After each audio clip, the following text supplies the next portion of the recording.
Assalamualaikum warahmatullahi wabarakatuh. Yang saya hormati Bapak dosen Bapak Muhammad Nur Wahidin MAG MSI sebagai dosen pengampu mata kuliah Psikologi Agama. Semoga beliau selalu dalam lindungan Allah Subhanahu wa taala. Dan yang saya banggakan teman-teman semua yang sudah mampir ke channel YouTube saya. Perkenalkan, nama saya Lutfiani. Saya dari mahasiswa SD Ayalahmi di Jakarta. Prodi Pendidikan Agama Islam semester 7 kelas B. Baik teman-teman semua, di sini saya akan merangkum materi apa yang telah disampaikan oleh dosen saya, yaitu poin yang pertama adalah psikologi agama dan cabang psikologi, yang kedua adalah ruang lingkup psikologi agama, yang ketiga adalah kegunaan psikologi agama dalam pendidikan, yang keempat adalah kegunaan psikologi agama dalam disiplin ilmu, yang kelima adalah penelitian yang perlu diperhatikan oleh psikologi agama, yang terakhir adalah metode dalam psikologi agama. Nah, yang pertama saya akan bahas di sini adalah psikologi agama dan cabang psikologi. Filsafat merupakan induk dari segala ilmu, karena filsafat mempelajari tentang ontologi, aksiologi, dan epistemologi. Dan psikologi ini adalah cabang dari filsafat. Psikologi sebagai disiplin ilmu yang berkembang, dan salah satunya cabang psikologi agama. Psikologi sebagai ilmu terapan berkembang sesuai dengan kegunaannya. Ada psikologi pendidikan, psikologi sosial, dan lain-lain. Nah, psikologi agama berasal dari dua kata. Yang pertama psikologi dan yang kedua agama. Secara harfiah, psikologi berasal dari dua kata.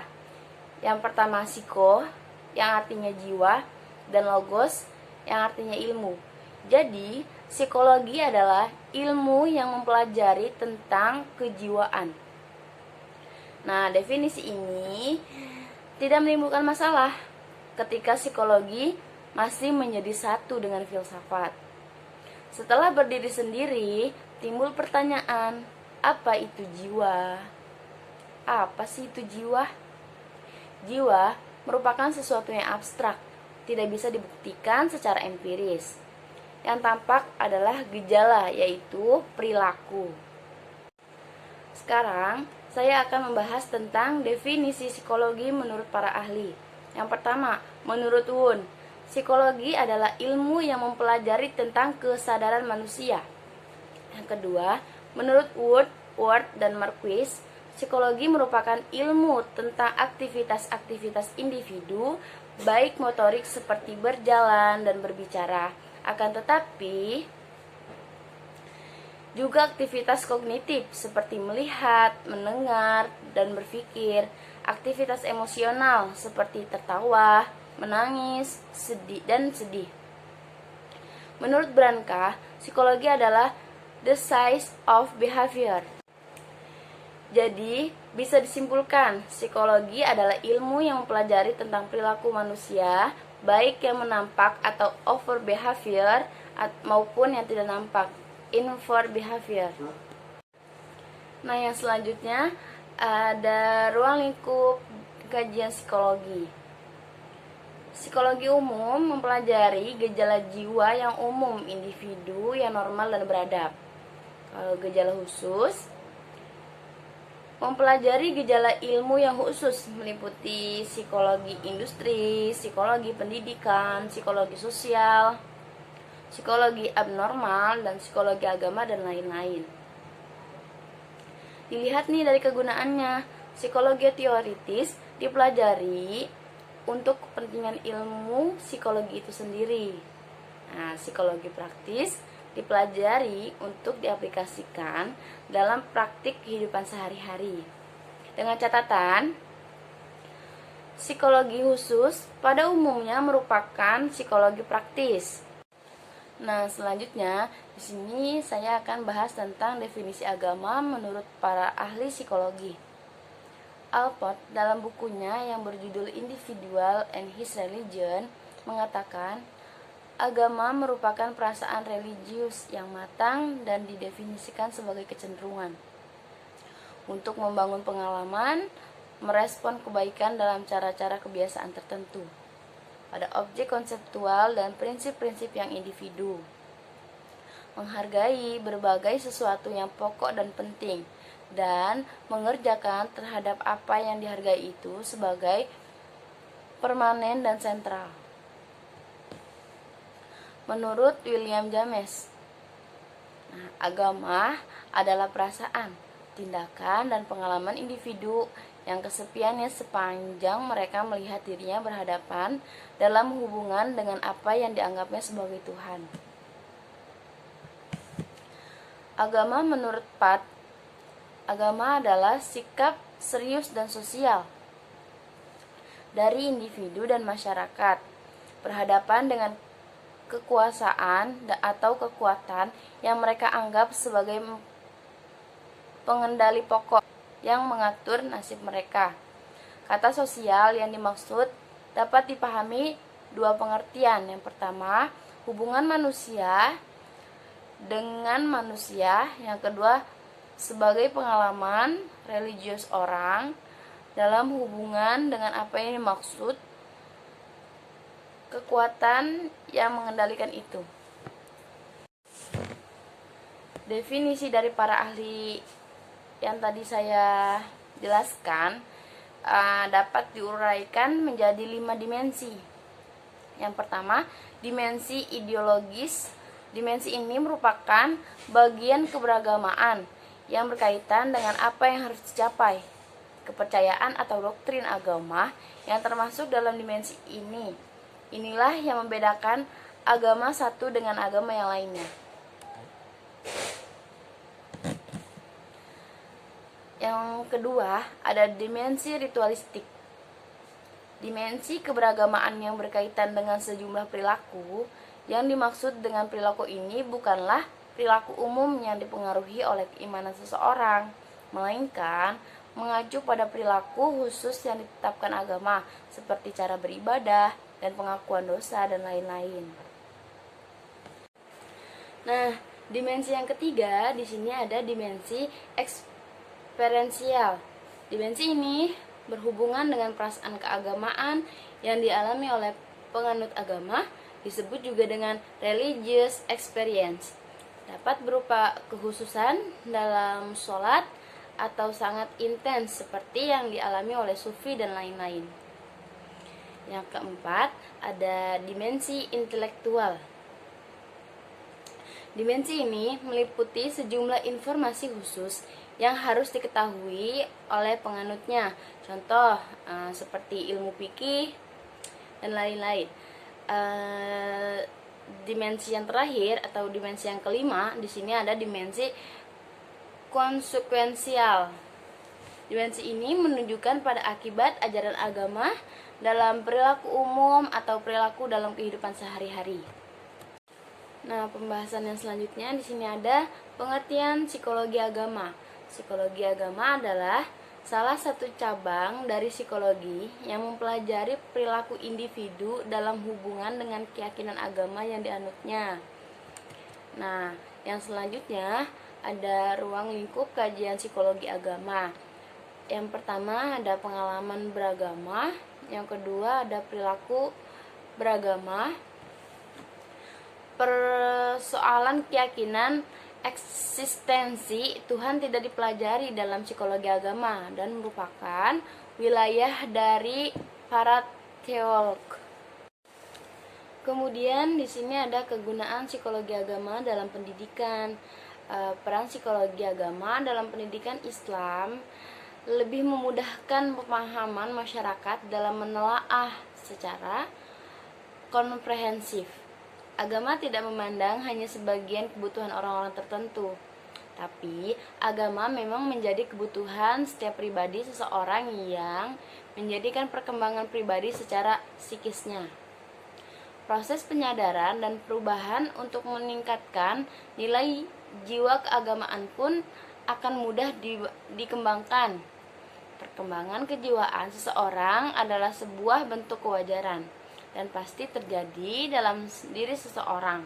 Oleh karena itu, pendidikan merupakan suatu keniscayaan dalam mengarahkan proses perkembangan kejiwaan. Terlebih lagi, dalam lembaga pendidikan Islam tentu akan mempengaruhi bagi pembentukan jiwa keagamaan. Jiwa keagamaan ini perlu ditanamkan pada anak usia dini.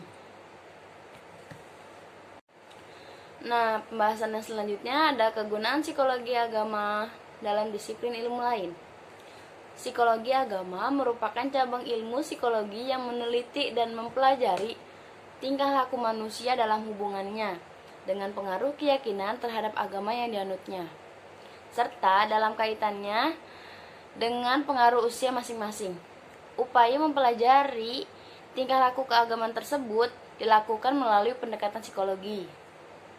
Tegasnya, psikologi agama mempelajari dan meneliti fungsi-fungsi jiwa yang mantul dan memperlihatkan diri dalam perilaku dan kaitannya dengan kesadaran dan pengalaman agama manusia.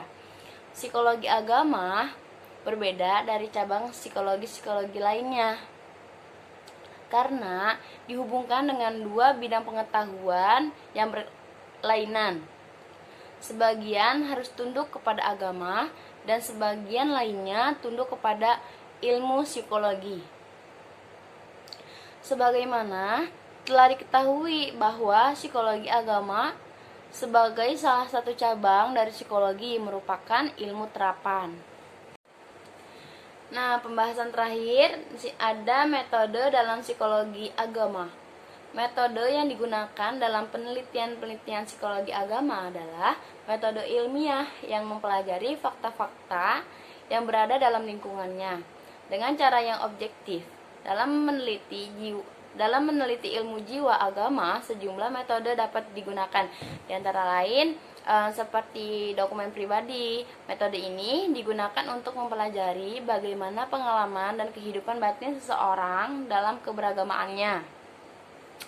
Cara yang dapat ditempuh oleh peneliti adalah mengumpulkan dokumen pribadi orang per orang, baik bentuk autobiografi, biografi, tulisan, ataupun catatan-catatan yang dibuatnya.